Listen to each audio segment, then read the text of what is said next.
at nalalabing bahagi ng Mindanao. Kami po ang inyong kapatid sa Balitan at Public Service. Walang iwanan sa Frontline Express. Abangan ang mga balita sa hapon mamayang 2:30 p.m.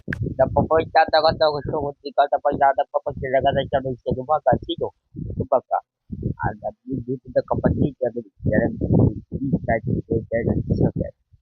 at ano sa Pasay Espada. Sa pangalan mo po ni Tatikiling Spa, inyong kabad, ako po na sumusunod na papapapapagsin.